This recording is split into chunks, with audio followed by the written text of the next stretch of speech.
கர்த்தருடைய பரிசுத்த நாமத்திற்கு மகிமை உண்டாவதாக. தமிழ்நாடு அசெம்பிளிஸ் ஆஃப் காட் சபையில் வழங்கும் வாழ்வு தரும் இயேசு என்ற நிகழ்ச்சிக்கு உங்களை அன்போடு அழைக்கிறோம். இந்த நிகழ்ச்சியை நீங்கள் தொடர்ந்து பாருங்கள். இந்த நிகழ்ச்சியானது கண்டிப்பாக உங்களுடைய வாழ்க்கையில் ஒரு மறுமலர்ச்சியை உண்டாக்கும். இந்த நிகழ்ச்சியானது உங்களுடைய வாழ்க்கையில் ஒரு விடுதலையை தரும். இந்த நிகழ்ச்சியானது உங்களுடைய வாழ்க்கையில் இருக்கிற சாபங்களை மாற்றும். இந்த நிகழ்ச்சியானது தேவனுடைய ராஜ்யத்திற்கு உங்களை கொண்டு செல்லும். கவனத்துடன் கேளுங்கள். கர்த்தருடைய ஆசீர்வாதத்தை பெற்றுக் கொள்ளுங்கள். கர்த்தர் உங்களை ஆசீர்வதிப்பார்.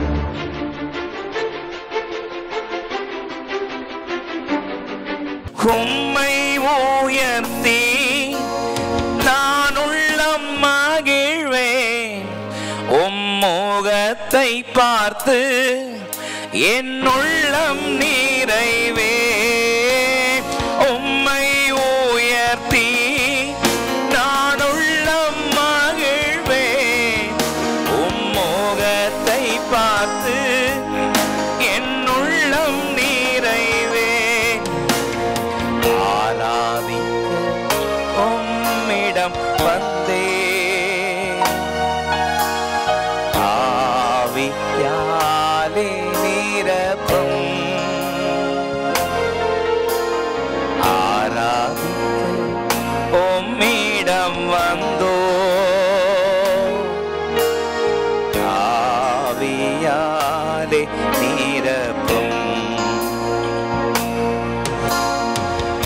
உம் அன்பை ருசித்து உம்மோடு இணைந்து உறவாடி தூதிக்கணுமே.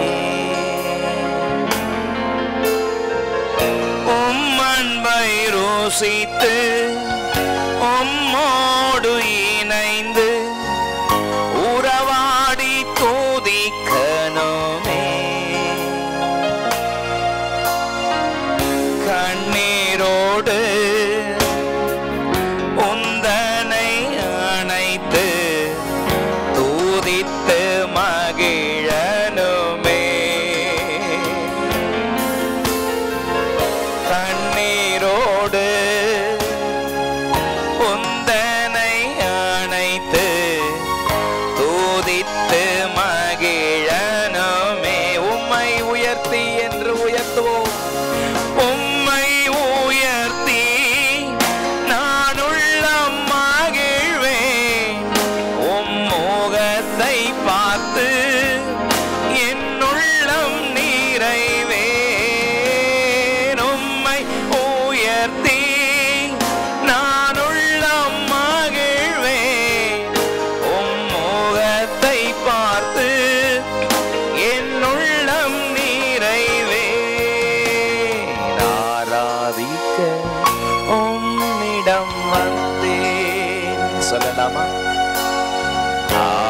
ஆவியாலே நிரப்பும். ஆராதிக்க உம்மிடம் வந்தேன். ஆவியாலே நிரப்பும்.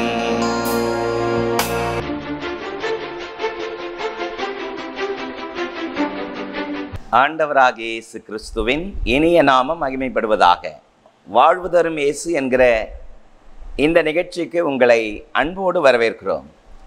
இந்த காலை வேளையிலே நம்முடைய தியானத்திற்காக நாம் எடுத்துக்கொள்கிற கர்த்தருடைய வார்த்தை 27ஆம் சங்கீதத்தினுடைய 5வது வசனத்தை நான் உங்களுக்காக வாசிக்கிறேன். தீங்கு நாளில் அவர் என்னை தம்முடைய கூடாரத்தில் மறைத்து என்னை தமது கூடார மரவிலே ஒளித்து வைத்து என்னை கண்மலையின் மேல் உயர்த்துவார். For he will hide me in his shelter in the day of trouble. He will conceal me under the cover of his tent. He will lift me high upon a rock. ஆண்டவருடைய நல்ல நாமம் மகிமைப்படுவதாக. இந்த புதிய மாதத்திலும் கர்த்தர் எனக்காக என்ன வார்த்தை வைத்திருக்கிறார் என்று ஆவலோடு தேவனுடைய சமூகத்திலே காத்து கொண்டிருக்கிற உங்களுக்கு நேரே புறப்பட்டு வருகிற அற்புதமான தேவனுடைய வார்த்தை. தீங்கு நாளில் அவர் என்னை கூடாரத்தில் மறைத்து என்னை தமது கூடார மறைவிலே ஒளித்து வைத்து கண்மலையின் மேல் உயர்த்துவார். The Lord will lift me high upon a rock. Hallelujah.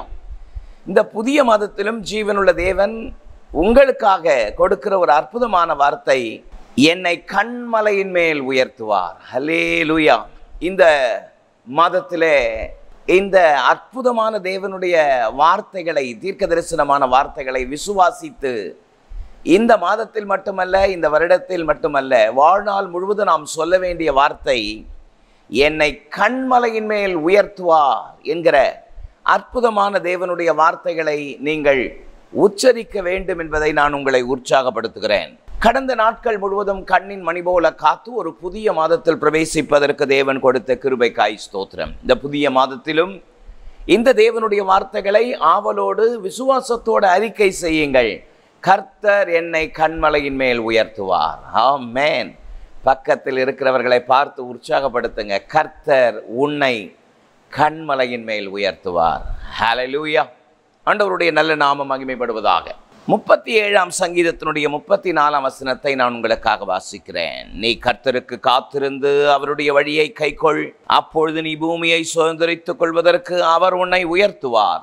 துன்மார்க்கர் அறுப்புண்டு போவதை நீ காண்பாய்.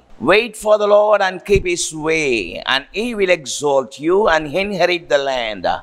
You will look on when the wicked are cut off. கர்த்தருக்கு காத்திருந்து அவருடைய வழியை நீ கைக்கொள்வாயானால் பூமியை சுதந்தரிப்பதற்கு கர்த்தர் உன்னை உயர்த்துவார். ஆமென். ஆண்டவருடைய நல்ல நாமம் மகிமைப்படுவதாக. தீங்கு நாளிலே தம்முடைய கூடாரத்தில் மறைத்து, தம்முடைய கூடார மறைவிலே ஒளித்து வைத்து உன்னை கண்மலையின் மேல் உயர்த்துவார். எத்தனை அற்புதமான ஜீவனுள்ள தேவனுடைய வார்த்தை. தீங்கு நாள் தேவனுடைய பிள்ளைகளுடைய வாழ்க்கையில பலவிதமான நாட்களை கடந்து செல்ல வேண்டிய அவசியமாயிருக்கிறது. தீங்கு நாளில் என்று பரிசுத்த வேதம் சொல்கிறது. பொல்லாத பிசாசு தூரத்திலிருந்து அக்னி அஸ்திரங்களை தீங்கு செய்யும்படி எய்து கொண்டே இருக்கிறான். தீங்கு நாளிலே அவர் கூடாரத்திலே மறைத்து, கூடார மறைவிலே ஒளித்து வைத்து உன்னை கண்மலையின் மேல் உயர்த்துவார். ஆமென். இந்த சத்தத்தை கேட்டுக்கொண்டிருக்கிற அன்பு சகோதரனே, சகோதரியே, கர்த்தருடைய வார்த்தை உங்களுக்கு நேரே தீர்க்க தரிசனமாய் புறப்பட்டு வருகிறது. கர்த்தர் உன்னை உயர்த்துவார். நீங்கள் விரும்புகிற, நீங்கள் எதிர்பார்த்து கொண்டிருக்கிற காரியங்களிலே கர்த்தர் உங்களை உயர்த்துவார் என்று விசுவாசியுங்கள். காரணம், நாம் ஆராதிக்கிற ஜீவனுள்ள தேவன் தீங்கு நாளில் உங்களை தம்முடைய கூடாரத்தில் மறைத்து உயர்த்துகிற ஒரு அற்புதமான தேவன். 91ஆம் சங்கீதம் சொல்கிறது, 1ஆம் வசனம் சொல்கிறது, உன்னதமானவருடைய மறைவில் இருக்கிறவன் சர்வ வல்லவருடைய நிழலில் தங்குவான். எத்தனை அற்புதமானது. 121ஆம் சங்கீதம் 7ஆம் வசனம் சொல்கிறது, கர்த்தர் உன்னை எல்லா தீங்குக்கும் விலக்கி காப்பார், அவர் உன் ஆத்துமாவை காப்பார் என்று பரிசுத்த வேதம் சொல்லுகிறது. யாபேஸ் என்கிற ஒரு மனிதன் தேவனை நோக்கி ஜெபித்த ஒரு ஜெபம் 1 நாளாகமம் 4:10 இருக்கிறது. தேவரீர் என்னை ஆசீர்வதித்து என் எல்லைகளை பெரிதாக்கி உம்முடைய கரம் என்னோடு கூட இருந்து தீங்கு என்னை துக்கப்படுத்தாதபடி அவைகளுக்கு விலக்கி காத்தருளும் என்று ஜெபித்த அற்புதமான ஜெபத்தை கர்த்தர் கேட்டு அற்புதமான கிருபைகளை கர்த்தர் யாபேசுக்கு செய்தவர் நிச்சயம் உங்களுடைய வாழ்க்கையிலே செய்வார் என்பதை நான் உங்களுக்கு ஆணித்தரமாக சொல்கிறேன். தேவனுடைய வார்த்தைகளை நீங்கள் விசுவாசிப்பீர்களானால் கர்த்தர் உங்களை உயர்த்துவார். 1 சாமுவேல் 2:8 சொல்கிறது, அவர் சிறியவனை புழுதியிலிருந்து எடுத்து எளியவனை குப்பையிலிருந்து உயர்த்துகிறாராம். எத்தனை ஆச்சரியம், எத்தனை ஆச்சரியம். உபாகமம் 28:1 சொல்கிறது, சகல ஜனத்திலும் நான் உன்னை மேன்மையாக வைப்பேன், நான் உன்னை வாளாக்காமல் தலையாக்குவேன், நீ கீழாகாமல் மேலாவா என்று அற்புதமான தேவனுடைய வார்த்தை சொல்கிறதே. காலை வேளையிலே பலவிதமான கலக்கத்தோடு வேதனையோடு சில காரியங்களை இழந்து போய் சோர்ந்து போய் நீங்கள் உட்கார்ந்து கொண்டிருக்கிறீர்கள். எதிர்பார்க்கிற உயர்வு இன்னும் கிடைக்கவில்லையே, தாமதித்து கொண்டிருக்கிறதே, பிள்ளைகளுடைய வாழ்க்கையிலே ஒரு உயர்வு இல்லையே என்று சொல்லி கலங்கி கொண்டிருக்கிறீர்கள். கர்த்தர் என்னை கண்மலையின் மேல் உயர்த்துவார் என்று விசுவாசத்தோடு அறிக்கை செய்து நீங்கள் பார்ப்பீர்களானால் உங்களுடைய வாழ்க்கையிலே நிச்சயம் கர்த்தர் அற்புதமான கிருபைகளை செய்வார் என்பதில் எந்த விதமான சந்தேகம் இல்லை. கர்த்தர் தம்முடைய பிள்ளைகளை உயர்த்துவார் என்ற வார்த்தைகளை ஆணித்தரமாய் விசுவாசியுங்கள். கர்த்தர் தம்முடைய பிள்ளைகளை எப்பொழுது உயர்த்துவார் என்று பரிசுத்த வேதம் சொல்லுகிறது. எல்லாரையும் கர்த்தர் உயர்த்துவாரா? அப்படியானால் கர்த்தர் நம்மை எப்பொழுது உயர்த்துவார்? கர்த்தர் நம்மை உயர்த்த வேண்டுமானால் நாம் என்ன செய்ய வேண்டும்? இந்த காலவெளியிலே என்னுடைய செய்தியின் தலைப்பு கண்மலையின் மேல் உயர்த்துவார். கர்த்தர் யாரையெல்லாம் உயர்த்துவார் என்பதை பரிசுத்த வேதம் பல காரியங்கள் சொல்லப்பட்டிருக்கிறது. 3 காரியத்தை உங்களுக்கு சொல்கிறேன். கர்த்தர் எப்பொழுது உயர்த்துவார்? நம்பர் 1, காத்திருந்தால். நம்பர் 2, கரத்தில் இருந்தால். நம்பர் 3, கர்த்தரிடத்தில் இருந்தால் கர்த்தர் உங்களை உயர்த்துவார். ஹல்லேலூயா. முதலாவது நான் உங்களுக்கு சொல்கிறேன், காத்திருந்தால் உயர்த்துவார் என்று நான் உங்களுக்கு சொன்னேன். 37ஆம் சங்கீதம் 34ஆம் வசனத்தை வாசிக்கும் பொழுது, நீ கர்த்தருக்கு காத்திருந்து அவருடைய வழியை கைக்கொள், அப்பொழுது நீ பூமியை சுதந்தரித்துக் கொள்வதற்கு அவர் உன்னை உயர்த்துவார். துன்மார்க்கர் அறுப்புண்டு போவதை நீ காண்பாய். அவருடைய வழியை கைக்கொள், அப்பொழுது கர்த்தர் உன்னை உயர்த்துவார். நீ கர்த்தருக்கு காத்திருந்து அவருடைய வழியை கைக்கொள் என்று வேதம் மிக தெளிவாக சொல்கிறது. ஆகவேதான் என்னுடைய செய்தியினுடைய முதல் தலைப்பு, காத்திருக்கிறவர்களை கர்த்தர் உயர்த்துவார். எத்தனை நாட்கள், எத்தனை மாதம், எத்தனை வருடம் நான் காத்திருப்பது என்று சோர்ந்து போயிருக்கிறீர்களோ, வேதம் சொல்கிறது, கர்த்தருக்கு காத்திருக்கிறவர்கள் ஒருபோதும் வெட்கப்பட்டு போவதே இல்லை. இந்த சத்தத்தை கேட்டுக்கொண்டிருக்கிற அன்பு சகோதரியே, சகோதரனே, நீங்கள் வெட்கப்பட்டு போவதில்லை. காரணம், நீங்கள் வானத்தையும் பூமியையும் அண்ட சராசரங்களை படைத்த ஜீவனுள்ள தேவனுடைய சமூகத்தில் காத்து கொண்டிருக்கிறீர்கள். உங்களுடைய காத்திருக்குதல் ஒரு நாளும் வீண் போகாது. கர்த்தருக்கு காத்திருக்கிறவர்களை கர்த்தர் உயர்த்துகிறவராயிருக்கிறார். கவனித்து பாருங்கள், நம்முடைய வழியை அல்ல, அவருடைய வழியை கைக்கொள், அப்பொழுது அவர் உங்களை உயர்த்துவார். ஏசாயா 55, 8, 9 ஆகிய வசனங்களை பாருங்கள்.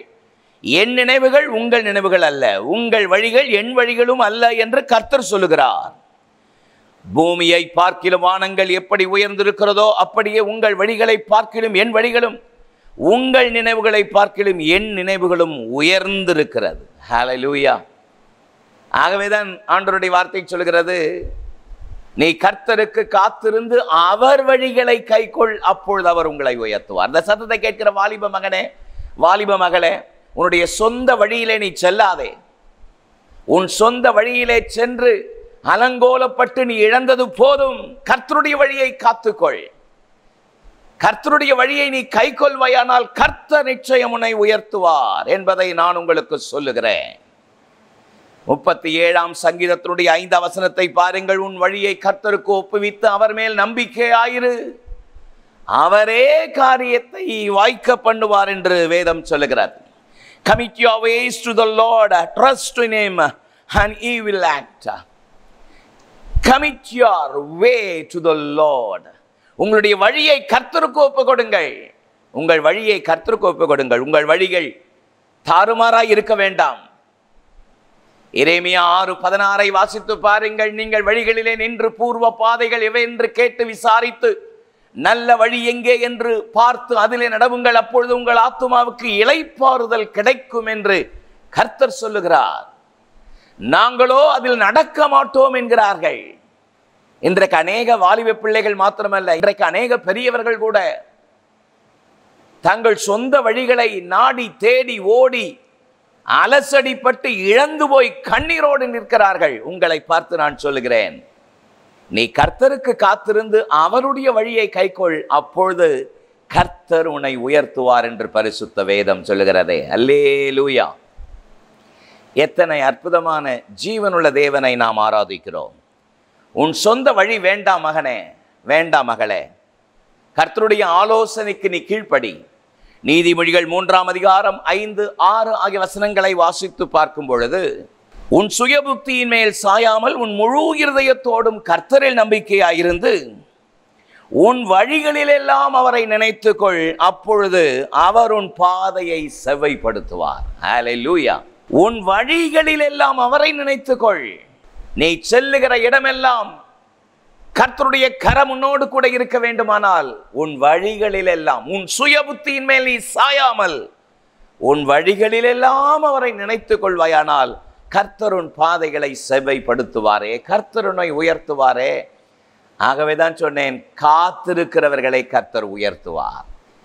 ஏசாயா 40:31 வாசித்து பாருங்கள். கர்த்தருக்கு காத்திருக்கிறவர்களோ புதுபலன் அடைந்து கழுகுகளை போல செட்டைகளை அடித்து உயர எழும்புவார்கள்.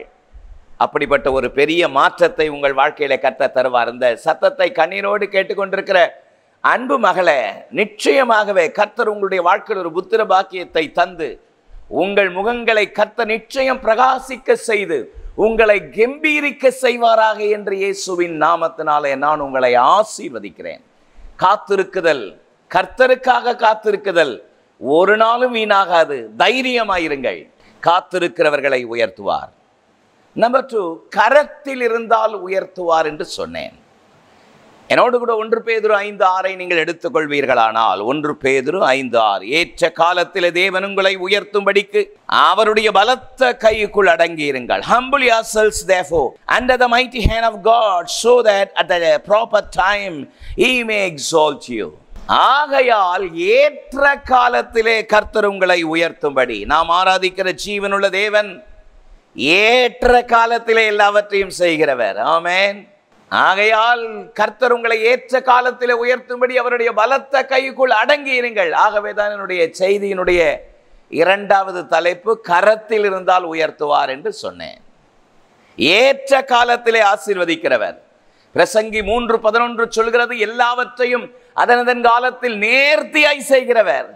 இந்த சத்தத்தை கேட்கிற அன்பு தாயாரே, பிள்ளையினுடைய வாழ்க்கையில நேர்த்தியான காரியத்தை கர்த்தர் நடத்துவார். சோர்ந்து போகாதீர்கள், விசுவாசமாயிருங்கள். நிச்சயமாய் கர்த்தர் ஒரு அற்புதத்தை செய்வார். அன்றைக்கு ராஜாவுக்கு கைலாகு கொடுக்கிற பிரதானி, இவைகளெல்லாம் நடக்குமா, கர்த்தர் வானத்தில் மதகுகளை திறந்தாலும் இந்த அற்புதம் நடக்குமா என்று அவிசுவாசித்தது போல நீங்கள் அவிசுவாசியாதீங்கள், விசுவாசியுங்கள். நிச்சயம் கர்த்தர் வானத்தின் பலகணிகளை திறந்து அற்புதமான கிருபைகளை உங்களுக்கு செய்வாராக. ஏற்ற காலத்திலே செய்கிற அற்புதமான தேவன். ஏசாயா 60:22 வாசித்து பாருங்கள். சின்னவனாகிரமும் சிறியவன் பலத்த ஜாதியாவான், கர்த்தராகிய நான் அவைகளை நடப்பித்து ஏற்ற காலத்திலே அவைகளை நடப்பிப்பேன் என்று சொல்லுகிறாரே. நாம் ஆராதிக்கிற ஜீவனுள்ள தேவன் தம்முடைய கரத்தில் வைத்து நம்மை ஆசீர்வதிக்கிறவர். ஆமென். அவருடைய நீதியின் வலது கரத்தில் நாம் இருக்கிறோம். ஏசாயா 49:16 சொல்கிறது, உன்னை என் உள்ளம் கையில் வரைந்திருக்கிறேன். I have inscribed you in the palm of my hands. What a privilege it is. What a privilege it is. அவருடைய உள்ளம் கையிலே நம்மை வரைந்திருக்கிறாராம். I have inscribed you in a palm of my hands. அவருடைய உள்ளங்கையிலே நம்மை செதுக்கி வைத்திருக்கிறாராம். எத்தனை ஆசீர்வாதம், எத்தனை ஆசீர்வாதம். அவருடைய கரத்திலே அடங்கி இருங்கள். ஏற்ற நேரத்திலே நிச்சயம் கர்த்தர் உங்களை உயர்த்துவார் என்று நான் உங்களுக்கு சொல்லுகிறேன். சோர்ந்து போகாதே சகோதரா, உங்களுடைய பிரயாசத்துக்கு நிச்சயம் கர்த்தர் பலன் கொடுப்பார். வேலை ஸ்தலத்திலே உங்களுக்கு நியாயமாய் வர வேண்டிய பதவி உயர்வை நிச்சயம் கர்த்தர் உங்களுக்கு தருவார். உங்களுடைய பிசினஸ்ல கர்த்தர் ஒரு பெரிய மாற்றத்தை கர்த்தர் ஏற்படுத்துவார். அவரை சார்ந்திருங்கள், அவர் கரத்தில் இருங்கள், அது போதும். கர்த்தர் மகிமையான காரியத்தை செய்வார். பரிசுத்த வேதத்திலே நான் வாசித்து பார்க்கும் பொழுது ஆண்டவருடைய அற்புதமான தேவனுடைய வார்த்தை சொல்கிறது, சாரால் தனக்கு பிள்ளை பெறாததை கண்டு தன்னுடைய வேலைக்காரியாகிய ஆகாரை ஆபிரகாமுக்கு கொடுத்த பொழுது வேதம் சொல்கிறது, ஆகார் தான் கர்ப்பமானதை கண்டு நாச்சியாரை அற்பமாய் எண்ணினாளாம். சாரால் ஆகாரை கடினமாய் நடத்த ஆரம்பித்தாளாம். ஒரு காலகட்டத்திலே ஆகாரால் இதை நம்மால் தாங்க முடியவில்லை என்று சொல்லி வீட்டை விட்டு வெளியே ஓடிவிட்டால். வனாந்திரத்திலே கர்த்தருடைய சத்தம் ஆகாருக்கு நேரே புறப்பட்டு வருகிறது. ஆதியாகமம் 16:9 பாருங்கள். அப்பொழுது கர்த்தருடைய தூதனானவர், நீ உன் ஆச்சியார் அண்டைக்கு திரும்பி போய் அவள் கையின் கீழ் அடங்கி இரு என்றார். நான் உன் பிள்ளையை பெரிய சந்ததியாக்குவேன் என்று சொன்னார். நீ திரும்பி போய் உன் ஆச்சியார் அண்டையின் கையின் கீழ் அடங்கி இரு. அடங்கி இருக்கிறவர்களை கர்த்தர் ஆசீர்வதிக்கிற அற்புதமான தேவனாயிருக்கிறார். இந்த சத்தத்தை கேட்டுக்கொண்டிருக்கிற வாலிப மகனே, வாலிப மகளே, பெற்றோருக்கு அடங்கி இரு. பெற்றோர்கள் சொல்கிற காரியங்கள் உன்னுடைய ஆசீர்வாதத்திற்காகத்தான். இது வேண்டாம், இந்த வழி வேண்டாம், இந்த காரியம் வேண்டாம் என்று பெற்றோர்கள், தகப்பன், தாய் உன்னை எச்சரிக்கிற சத்தத்துக்கு கீழ்ப்படி. மனிதனுக்கு செம்மையாய் தோன்றுகிற வழிகள் அநேகம், அவைகளின் முடிவு மரண வழிகள் என்று பரிசுத்த வேதம் சொல்கிறது. தாய் தகப்பன் இப்பொழுது உனக்கு சொல்வது ஒருவேளை கசப்பாயிருக்கலாம், ஆனால் ஒரு காலகட்டத்தில் நிச்சயம் நீ உணர்வாய். நீ இழந்துவிடக் கூடாது என்பதற்காக பெற்றோர்கள் சொல்கிற காரியத்திற்கு, உன் கர்த்தருடைய ஊழியக்காரன் சொல்கிற காரியத்திற்கு கீழ்ப்படியுங்கள். எபிரேயர் 13:17 பாருங்கள். உங்களை நடத்துகிறவர்கள் உங்கள் ஆத்துமாக்களுக்காக உத்தரவாதம் பண்ணுகிறவர்களாய் விழித்திருக்கிறபடியால் அவர்கள் துக்கத்தோடு அல்ல, அவர்கள் சந்தோஷத்தோடு செய்யும்படி அவர்களுக்கு கீழ்ப்படிந்து அடங்குங்கள் என்று பரிசுத்த வேதம் சொல்லுகிறதே. இந்த சத்தத்தை கேட்கிற அன்பு குடும்பத்தாரே, உன்னுடைய ஊழியக்காரனுடைய கையின் கீழாக அடங்கி இருங்கள். உன்னுடைய ஊழியக்காரர் தேவ சித்தத்தின்படி நடத்துகிற, பரிசுத்தமான பாதையில் நடத்துகிற அற்புதமான கர்த்தருடைய ஊழியக்காரனாய் இருக்கும் பொழுது அவருக்கு விரோதமாய் நீங்கள் முறுமுறுக்கிறது என்ன? உங்கள் ஊழியக்காரன் துக்கப்படாதபடி, உங்களுடைய ஊழியக்காரன் சந்தோஷத்தோடு செய்யும்படி நீங்கள் அடங்கி இருப்பீர்களானால் கர்த்தர் உங்களுடைய வாழ்க்கையில அற்புதமான கிருபைகளை நிச்சயம் செய்வார். கர்த்தருடைய கரத்தில் இருக்கிறவர்களை ஏற்ற காலத்திலே கர்த்தர் உயர்த்துகிறவராய் இருக்கிறார். ஒரு அல்லேலூயா சொல்லலாமா? ஹல்லேலூயா. கரத்தில் இருந்தால் உயர்த்துவார். ஆமென். எத்தனை சொல்லியிருக்கிறேன் சொல்லுங்க. நம்பர் 1, காத்திருந்தால் உயர்த்துவார். நம்பர் 2, கரத்தில் இருந்தால் உயர்த்துவார். நம்பர் 3, கர்த்தரிடத்தில் இருந்தால் உயர்த்துவார். என்னோடு கூட யாக்கோபு 4:10 நான் உங்களுக்காக வாசிக்கிறேன். கர்த்தருக்கு முன்பதாக தாழ்மைப்படுங்கள், அப்பொழுது அவர் உங்களை உயர்த்துவார். Humble yourselves before the Lord and he will exalt you. கர்த்தருக்கு முன்பதாக தாழ்மைப்படுங்கள். என்ன ஒரு அருமையான வார்த்தை. கர்த்தருக்கு முன்பதாக தாழ்மைப்படுவீர்களானால் கர்த்தர் உங்களை உயர்த்துவார். அல்லேலூயா. தேவனுடைய அற்புதமான வார்த்தைக்காக நான் கர்த்தரை ஸ்தோத்திரிக்கிறேன். கர்த்தருக்கு முன்பதாக நம்மை நாம் தாழ்த்தும் பொழுது ஜீவனுள்ள தேவன் நம்மை மேன்மைப்படுத்துவார். லூக்கா 18ஆம் அதிகாரத்திலே 2 பேர் ஜெபிக்கும்படி ஆலயத்திற்கு போகிறார்கள். ஒருவன் பரிசேயன், ஒருவன் ஆயக்காரன்.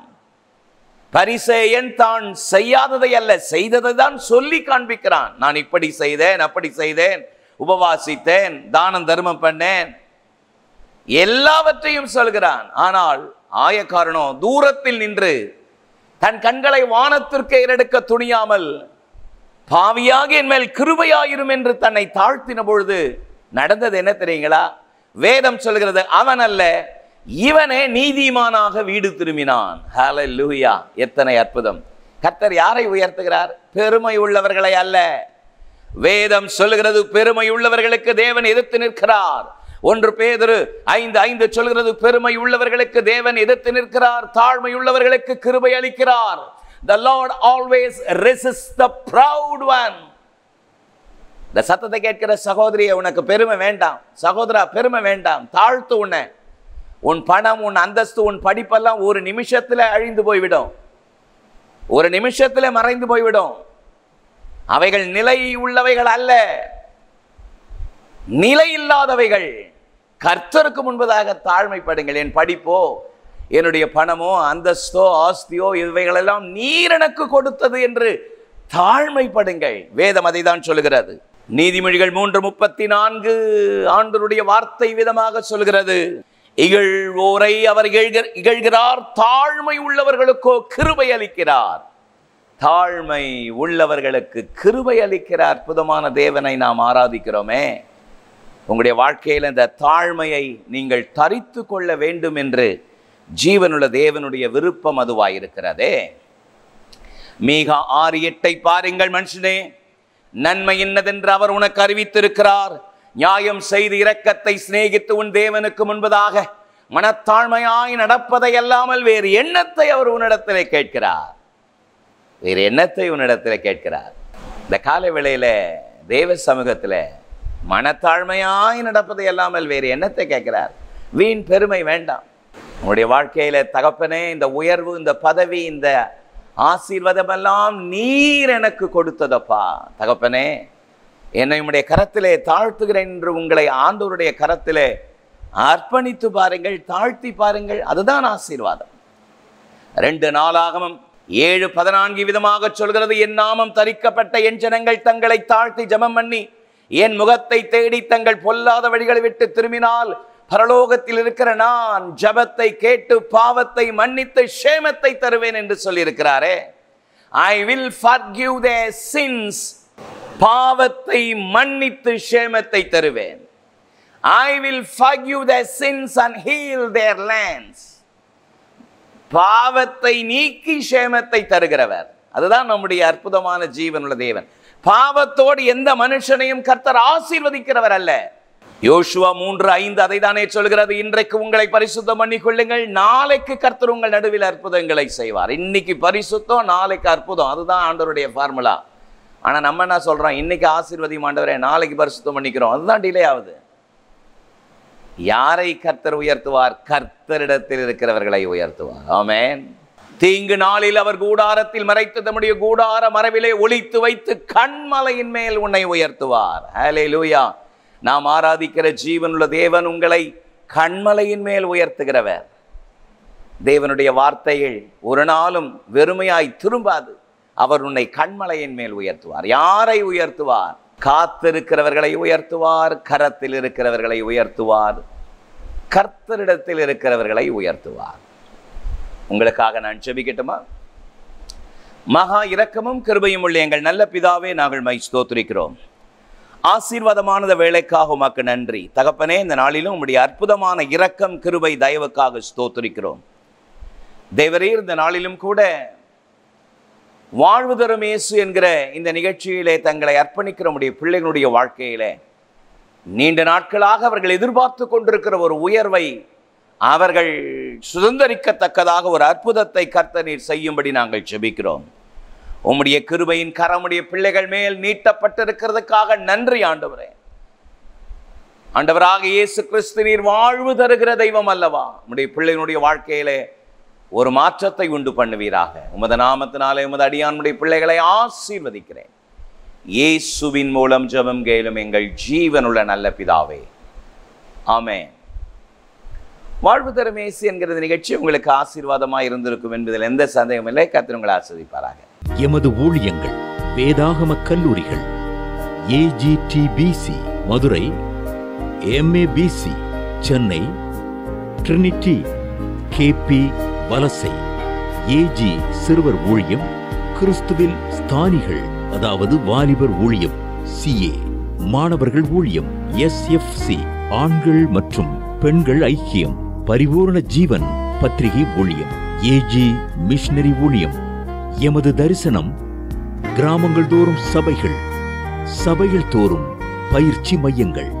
மேலும் விவரங்களுக்கு தொடர்பு கொள்ள ரெவரன் ஐ. கிறிஸ்துதாஸ், எண் 1, டாக்டர் ராதாகிருஷ்ணன் தெரு, பள்ளிக்கரணை, சென்னை 600100. செல்போன் 9841298009 மற்றும் 9551181198.